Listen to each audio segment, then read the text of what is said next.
everybody, and welcome to the Rangers Today Baseball Podcast. This is episode number 118, and today, stand-up comedian and Cincinnati Red guru, Josh Sneed is going to join us. We had him on last year. We met Josh last year when we were in Arizona, and he came on with us last year. It was a lot of fun. We're going to have him on again today. Just so much fun. We're doing some T-shirt stuff with him. But, yeah. So, hey, is your car fixed? My car has been totaled. Jeff had a wreck, by the way. We got to get Yeah. I haven't really talked about it. It's not a big deal. I'm fine. But that Sunday game in Houston, I'm on my way to the ballpark, and sitting at a stoplight, and I just glance up in the rearview mirror just in time to see this lady just barrel into me, and she hit me so hard that I hit the car in front of me and really messed it up too. I don't know. It was they probably didn't total his. It was like a new Mustang, super nice. I felt terrible for the kid. But yeah, so totaled my car. The good news is we have uninsured motorist protection because this lady didn't have insurance. She didn't have a driver's license. She did not, she was fine, I guess. They did take her to the hospital, but it's just a big pain in the ass. So got to buy a new car now. So that's not fun. We don't know how much we're getting yet for it, but anyway, I'll never forget that trip to Houston. I can't believe when you texted me on that and you told me that. We were like, because we were on a college visit. And you were like, I got one more, by the way. And so I was like, holy crap. I told Kathy, I was like, look at this. Yeah. I said, Jeff just got in a wreck down in Houston. Yeah. And I had whiplash, which hurt for a little bit, and I had 2 little cuts on my forehead. I want it noted on the record that I still beat Stephen Stevenson to the ballpark that day. And then shout out to Kennedy Landry because she drove me home, and very safe driver. Very, very generous of her to do that. It wasn't too bad out of her way, but still, I'm sure she lives in Arlington. Yeah, I'm sure she didn't want a 49-year-old sit next to her for 3.5 hours. But that ruins her jam, man. Whatever. Well, she listened to all of her music. Believe me. Yeah. I did not get in any of my music, but anyway, So you're touring colleges, and one more. That's not cheap either. So. No, you look, everybody knows Jeff's a TCU guy. I did not go to UT, but I'm a big UT fan. Well, Kevin, my youngest, is down to 3 schools, and they are all SEC, and none of them are UT. I mean, he's down to Mississippi State. We went to A&M, and then the last one is OU, which I'm heading to Sunday night. We're going to tour it Monday morning. He wants to be an engineer. Okay. And that's some good engineering. And he had a really good ACT score, and where he's at now, the most money was these schools as we looked at. What is Mississippi State like? Believe it or not, we loved it. It's a small school. It's only got like 20,000 students. But I mean, that's it. That's all there is. It's all there is in Starkville. In Starkville, yeah. I went and actually talked to Nate Lowe about it because we ate at this place called Little Dewey's.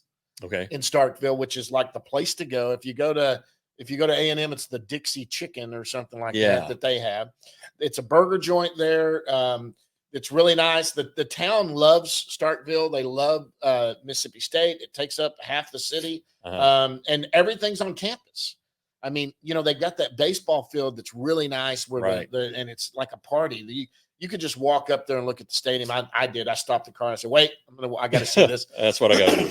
I got to see this. I walk up just walked in the gate. Cat's like, you can't go in there. And I'm like, well, the gate's open. The gate's open. I can walk in. I walk in. It looks like a party area out in the outfield. They look like. Yeah, the outfield can get a little bit rowdy, I think. Yeah, that's from what I understand. And the softball team was playing. We didn't get a chance to go see that.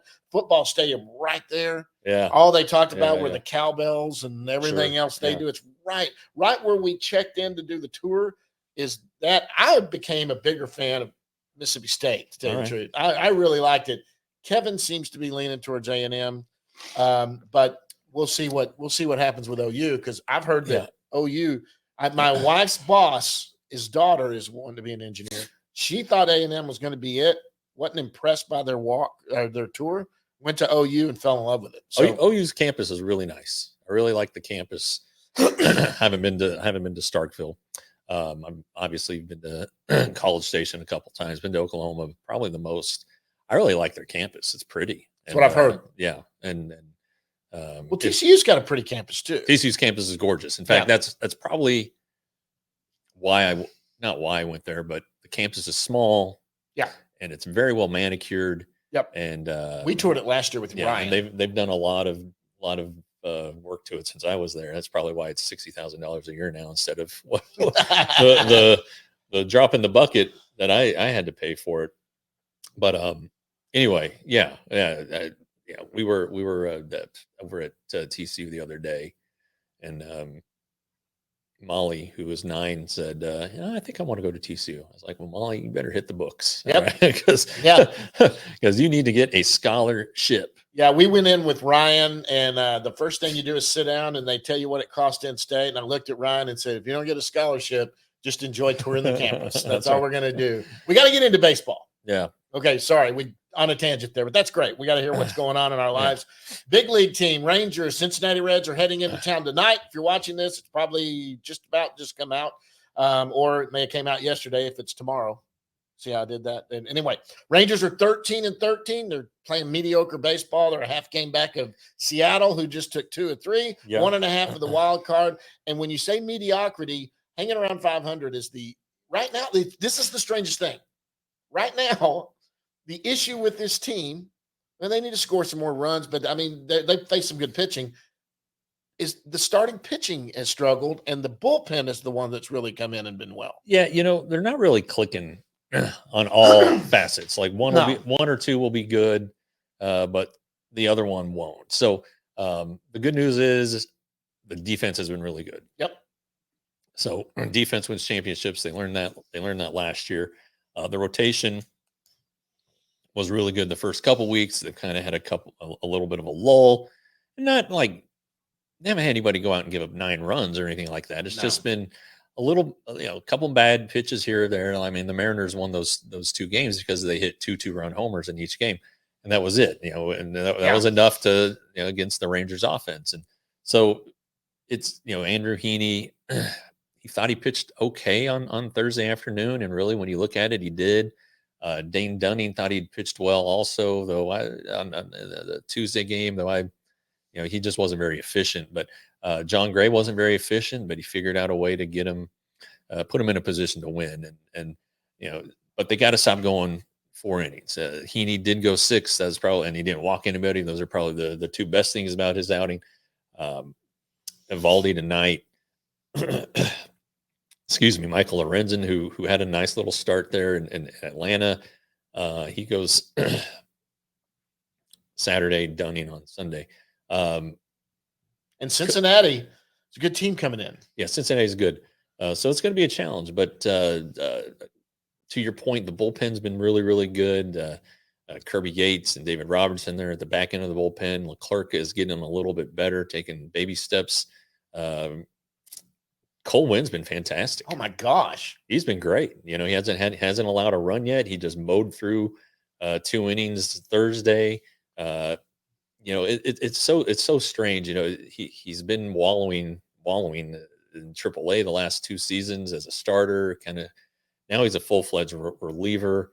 I wonder if he can, if this gives him enough confidence to go ahead and maybe he can get another shot at starting. But of course, it's very early. He's been in the major leagues 11 days. So, we got to temper our enthusiasm maybe, but the early returns have been fantastic. Jose Urena, he's been great. He was basically signed to be rotation depth, at a time when they didn't have a lot of starting pitching. And he's become kind of, I don't want to say indispensable, but he's one of their best relievers. And Cole, the funny thing about Cole is I hadn't seen him since he got called up. Now you got to understand, Jeff and I, we look at this like almost like these are our kids, man. We've met a lot of these kids very young, gotten to know them. We're always pulling for them. We always want to see them. You saw me go talk to Wenzel's parents the other night when I was at the game. Yeah. I had to run over and see how grandparenting was because they're new grandparents, and that's and they immediately waved at me and did that. They're fans. A lot of the minor league parents are fans of us because they get to see their kids be on the show and do stuff and all of that. And I walked in. I hadn't seen Cole.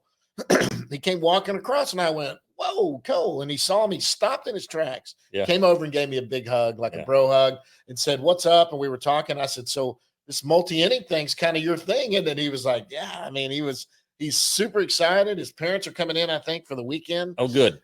They were, they'd made the trip to Houston to see his Mm. debut. Now he said they were going to come in on this homestand, and I would assume the weekend's probably what it is. Yeah.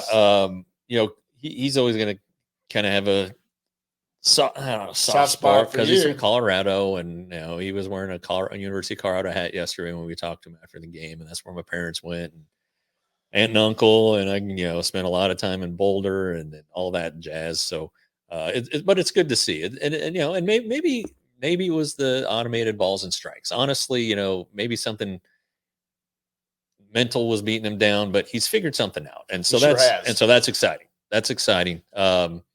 He's not sure how this is all going to shake out. I mean, the rotation is going to be in flux as we go through the year. I've got Cody Bradford is supposed to be activated today, or was eligible to be activated, but I think there's something a little more in that back than the Rangers have let on. I think we're going to get some more news maybe today, this weekend, to see if he's going to be out a little bit longer. So that gives the 5 that are in there, I don't say more life, but you know what I mean. They're not going anywhere probably until Scherzer comes back.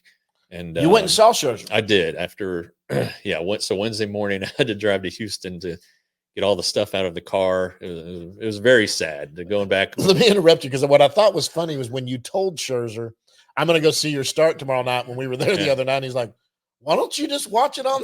Yeah, because I'm not that cool. I was like, well, I got to be down there kind of anyway, so I had to go to Houston and get all the stuff out of the car, and it was sad. It's kind of like a graveyard for cars, and I said my piece, and I wish the car well in the afterlife, and then I drove on to Round Rock, and so we watched Scherzer, and he was pretty entertaining afterward. The start was good. He threw a ton of strikes. He did not walk anybody. Got a little bit better. He felt fine. That's the most important thing. He's not dealing with an arm injury. It's a back thing. Right. So that's important. He's going to go again Tuesday in Corpus. The choice was Corpus or Albuquerque, and Albuquerque is no place to pitch. So with the altitude and all that stuff, and he's going to fly down to Houston and go down to or he could go to San Antonio. I think he can fly to Corpus. They have an airport. Okay. Yeah. So anyway, and then he, if he stays on every 5th day, he would pitch the next Sunday, maybe back at Corpus. I don't know, but he 2 or 3 starts more down there. The timing of it is the series at Colorado, and I don't think the Rangers wanted to pitch at Colorado in his first start back. You going to go to Colorado? No, it's Mother's Day weekend, and the wife is traveling the next day, so it's going to be a disaster. It's unfortunate, of course, because I'm a free place to stay. My family's up there, and they'd love to see me, but the family here needs me. Trumps it. Yeah. Yeah. Henry has a baseball tournament and all this stuff. But anyway, I mean, maybe I'll sneak up there for a day. I don't know. But so I don't know. I'm thinking Scherzer will be on the ensuing homestand. They'll get home that Sunday night. So the Guardians Angels homestand, I think that's personally when I think he'll make it his season debut, but I don't know. I could be totally wrong, but yeah, he looked good.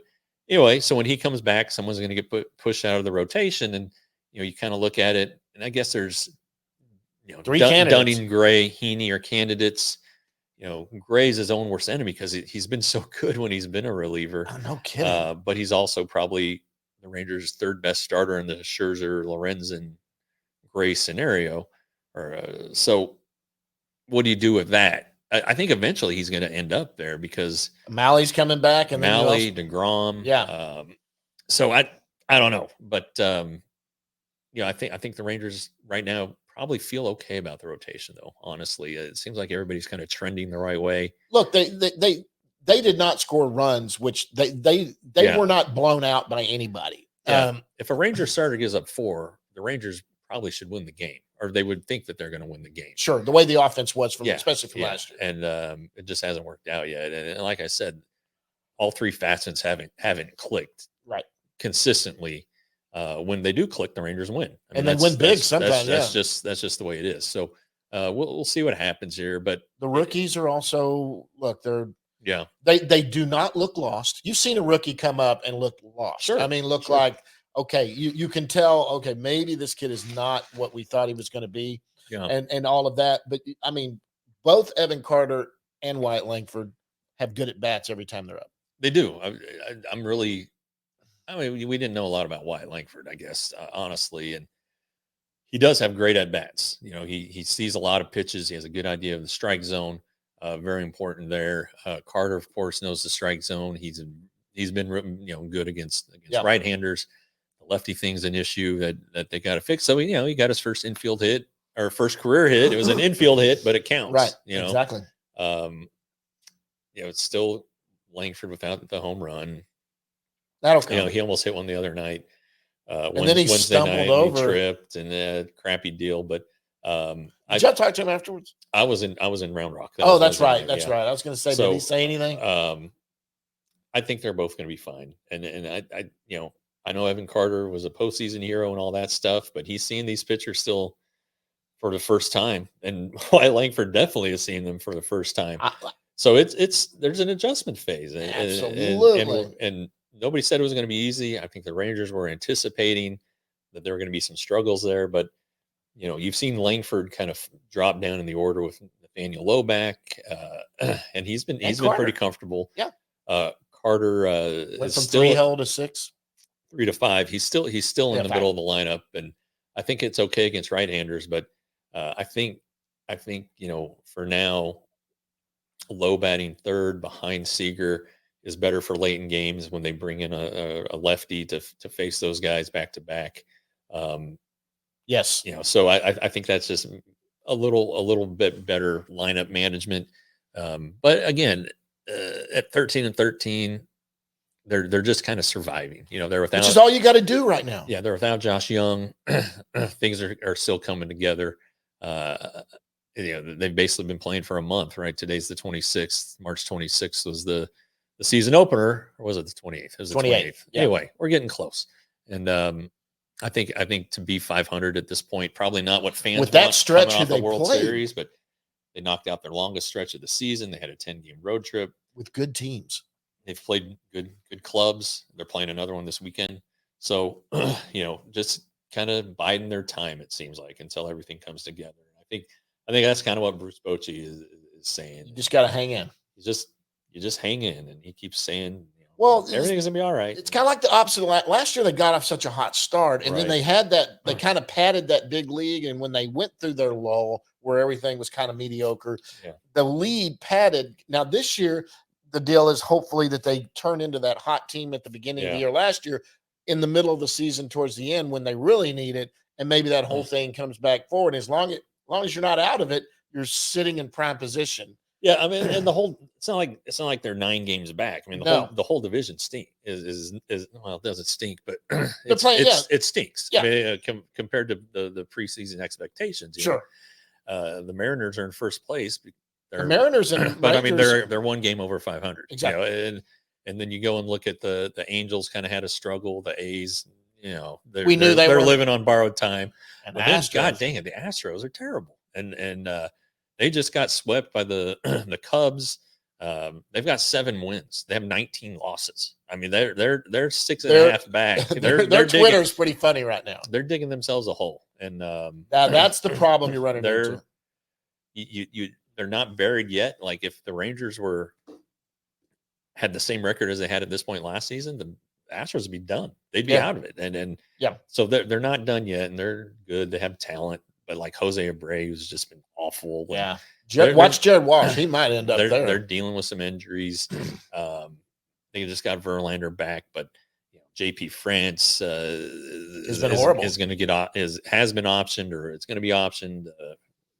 Framber Valdez, and he had that little elbow deal. He was scratched from a start here. He's coming back this weekend. So I wouldn't discount them. I wouldn't rule them out yet, but they're making things hard on themselves. Well, look, you've got to run off.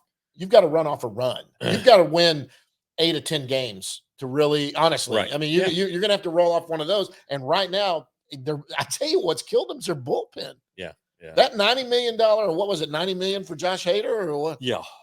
95. Whatever. A big number. Think about if he was here right now. They haven't had a lot of opportunity to use him. That's true. But Presley's been bad. Yeah, he's having to adjust. He's not the closer anymore. I think it's an adjustment. I don't know if he feels insulted by it or whatever, but it hasn't been very good. So, but again, it's April. We're 25, 26 games into the season. There's a long way to go. A lot's going to happen. So, anybody who's panicking about the Rangers doesn't need to be panicking. Oh, not at all. Not at all. And not at all. This team's actually sitting pretty for what they're dealing with. They are an injured team. You just gotta kind of sit and let everything kind of play itself out. Look, Corey Seager, 1 home run, hasn't hit a home run since the first week of the season. The last 4 games, he's hit 3 balls at over 100 miles per hour. Corey Seager is going to figure it out. Marcus Simeon's been good. Adolis Garcia's been good. Josh Smith, of course, has been great. Yeah, that's been their best hitter right now. He's kind of like shades of Ezekiel Duran last year when Seager was out for so long. So anyway, don't worry about it. It's just baseball, and there's a long way to go. And Smith, let's be honest, Smith's strongest part of his game, I think, is his defense. He's an amazing defender. He's so smooth. He's got a great arm. Great arm, all of that. Yeah. People were offended when I said he's probably a better defender than Josh Young. Josh Young has that job when he comes back. Josh Young is a Gold Glove third baseman. He is a great third baseman. He hits the ball. He is a lot better player than Josh Smith. But Josh Smith is a good defensive third baseman. Yeah. And shortstop. Yeah. He's probably a better defensive shortstop than Corey Seager as far as some of it. Corey makes the routine play. Yeah, range. Corey makes the routine play look so easy. You sometimes wonder, you don't, you take it for granted that he is so smooth at how he handles shortstop. Yeah, very smooth. And so he made a throwing error the other day, and I almost fell out of my chair. I mean, his throws are usually automatic. So, oh yeah. And anyway, there's a timing to defense too, and we got to remember. I know. Spring training was a month ago. That's a big deal. Yep. So anyway, and it's a big deal for Lowe. Lowe made a throwing error the other day too that he, Gold Glovers don't make. It's just one of those things. But anyway, I wouldn't worry about the big league team.